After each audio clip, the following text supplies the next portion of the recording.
Bonjour à toutes et à tous les amis, c'est Axel, on se retrouve aujourd'hui pour une nouvelle vidéo et cette vidéo c'est la vidéo prono. Alors je suis désolé, elle sort un petit peu plus tard que d'habitude.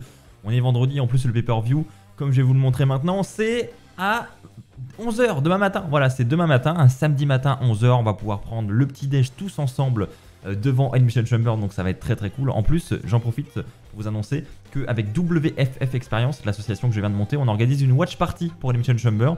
Donc c'est réservé aux membres de l'association, ce sera sur Discord, donc vous pouvez assister à la watch party depuis chez vous. Donc n'hésitez pas à aller vous inscrire et devenir membre de l'asso si ça vous intéresse, le lien est dans la description. Je vous propose de commencer sans plus attendre avec le premier match de ce pay-per-view qui nous attend du côté de Chamber, avec un match pour les titres par équipe. D'un côté le Judgment Day et de l'autre Pete Dunne et Tyler Bate. Match pour les titres indisputés.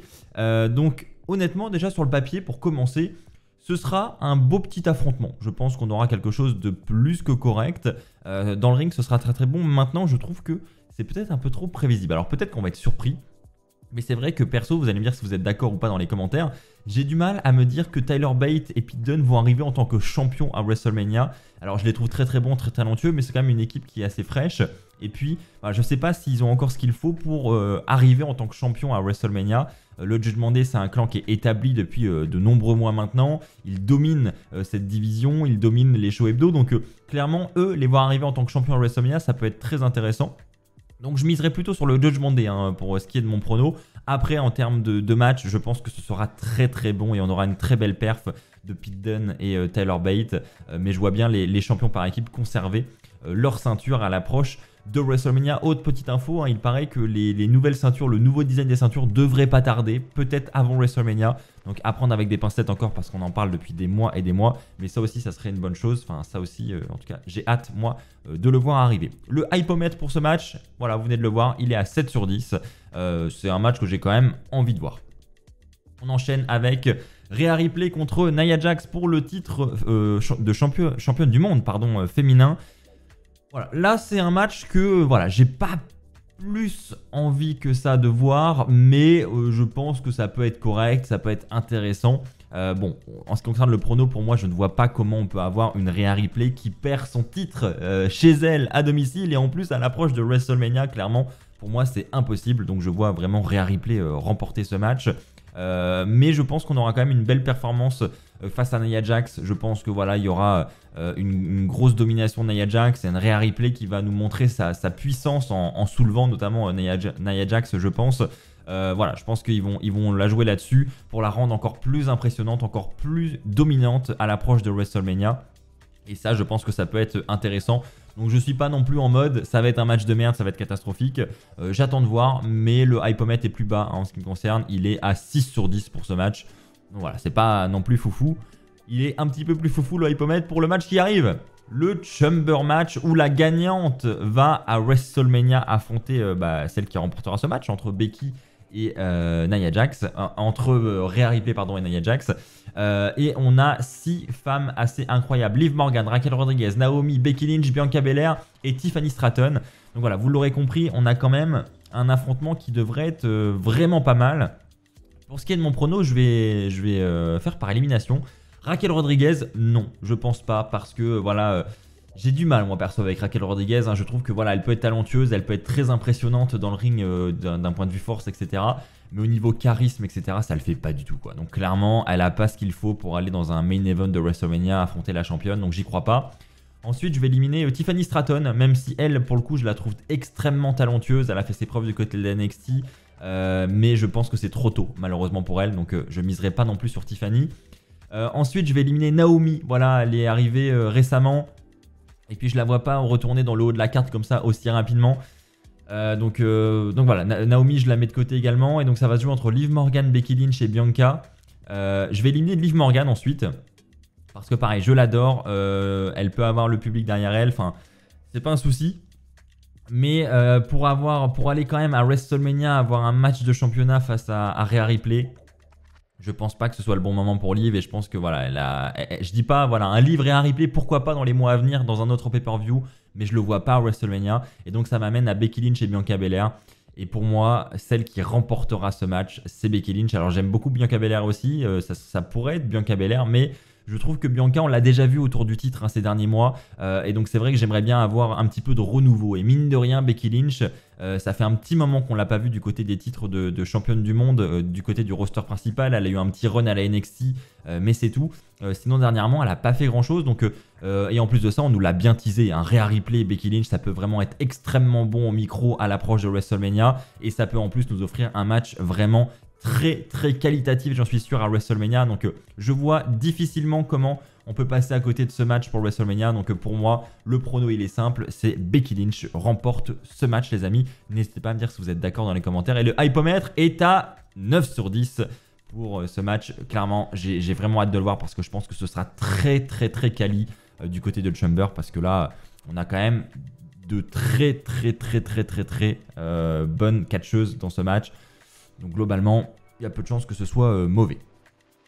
Le Grayson Waller Effect, effectivement, c'est l'avant-dernier point de cette soirée et je voulais en parler quand même parce que c'est quand même important. En invité, on a Seth Rollins et Cody Rhodes. Voilà l'affiche. Que va-t-il se passer durant ce segment? Eh ben, c'est une très bonne question. J'en ai aucune idée, les amis. Je ne sais pas comment ça va se passer. Et ça attise ma curiosité, hein, mine de rien, parce que voilà, on a tous envie de savoir, je pense, ce qu'il en est de The Rock dans toute cette histoire. Et je pense qu'on en saura un petit peu plus durant ce segment. Alors, il y a évidemment cette rumeur hein, qui circule autour d'un match par équipe pour la première nuit de WrestleMania, avec d'un côté Cody et Rollins et en face Roman Reigns et The Rock. Personnellement, c'est pas un match qui me fait rêver. J'espère qu'on a un match 1 contre 1 de prévu pour le Rock parce que voilà, j'ai envie de voir The Rock en 1 contre 1, j'ai pas envie de le voir dans un match par équipe. Et puis honnêtement, je pense que ce match par équipe, tout le monde s'en fout. Voilà, tout le monde veut voir Cody face à Roman et je pense que voilà, on a envie d'avoir un match de Rollins en solo pour le titre ou voir un triple menace, mais en tout cas, on n'a pas envie de les voir dans un match par équipe. Clairement, c'est pas ce qu'il faut en main event de Mania, donc j'espère que c'est pas la décision qu'ils vont prendre, c'est tout ce que j'espère en fait pour ce segment.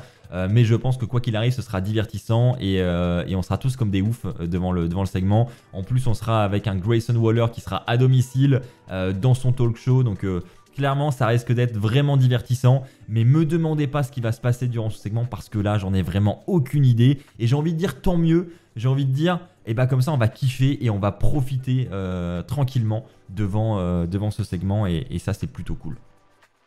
Hype à 9 sur 10 là aussi parce que voilà, ça risque d'être vraiment incroyable et parce que j'ai tout simplement très hâte. Voilà. Et pour terminer, le Chamber match masculin où le gagnant ira affronter Seth Rollins à WrestleMania. Là aussi, on a une belle affiche. On a Kevin Owens, Bobby Lashley, Randy Orton, Drew McIntyre, Logan Paul et LA Knight. Alors là, pareil, hein, je vais procéder par élimination si vous le voulez bien. Celui qui, selon moi, a le moins de chances de remporter ce match, je dirais que c'est Bobby Lashley. Bobby Lashley, voilà. Il a son petit run avec les Street Profits, son petit clan, mais je le vois pas aller à WrestleMania pour le titre poids lourd là maintenant tout de suite. On a déjà eu un run récemment de Bobby et je pense que voilà, pour Mania 40, je le vois pas dans les plans. LA Knight, je vais le mettre de côté aussi parce que voilà, ils ont déjà essayé quelque chose avec lui, ils ont essayé avec le titre des États-Unis. Et j'ai pas l'impression qu'ils aient envie de le mettre en avant comme ça d'un seul coup. D'autant plus à WrestleMania, c'est quand même un gros spot. Donc j'ai l'impression que ce sera plus tard pour LA Knight. Logan Paul également que je vais éliminer parce que Logan Paul il est champion des États-Unis et ça c'est éliminatoire pour moi. C'est que Logan Paul il aura forcément un autre programme que Rollins à WrestleMania, même si ça pourrait être très bon. Ensuite je vais éliminer Owens, ça pourrait être intéressant Owens parce que ça fait un petit moment lui aussi qu'on l'a pas vu du côté du titre mondial, mis à part le dernier Fatal 4-Way, mais sinon en solo ça fait un petit moment.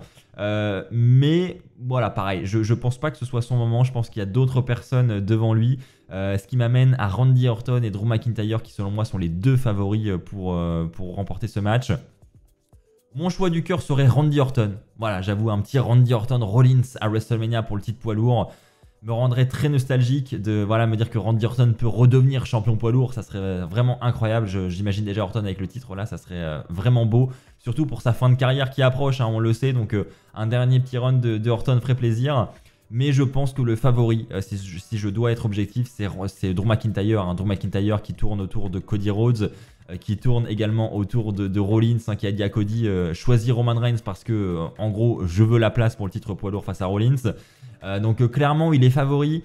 J'avoue que j'aime bien McIntyre, mais c'est pas le match qui me rend foufou à l'approche de WrestleMania 40, me dire qu'on aura un Rollins Drew McIntyre. Alors partagez-moi votre avis dans les commentaires, hein, peut-être que je suis le seul, mais c'est vrai qu'un Orton Rollins par exemple me hyperait beaucoup plus qu'un McIntyre Rollins, donc à voir, mais en tout cas je pense qu'il est clairement favori pour remporter ce match et le hypomètre pour ce match se situe à 9 sur 10 parce que là aussi je pense quand même que ce sera un match très quali, on aura de très beaux spots, notamment de Logan Paul, hein, je pense qu'il va nous faire des petites dingueries durant le Chamber, donc hâte de voir ça. Mais voilà, globalement, ça s'annonce quand même pour être un plutôt bon pay-per-view. Et je vais conclure là-dessus, les amis. Merci à tous d'avoir regardé cette vidéo. N'oubliez pas de rejoindre l'association WFF Experience si vous voulez regarder Chamber avec moi en direct demain à 11 h sur Discord. Il faut juste rejoindre l'association. Voilà, vous allez sur le site internet, devenir membre, vous payez votre cotisation et ensuite vous avez accès à tous les services de l'asso, y compris cette watch party qui a lieu demain. Et vous recevrez le lien pour rejoindre le Discord par mail suite à votre inscription. Voilà, merci à tous d'avoir regardé cette vidéo. J'espère qu'elle vous aura plu. Si c'est le cas, n'oubliez pas de lâcher un pouce bleu. N'oubliez pas de vous abonner. On se retrouve très très vite. D'ici là, portez-vous bien. Et n'oubliez pas les amis, soyez toujours très fiers d'être fan de catch. Allez, bye tout le monde et bon pay-per-view à vous.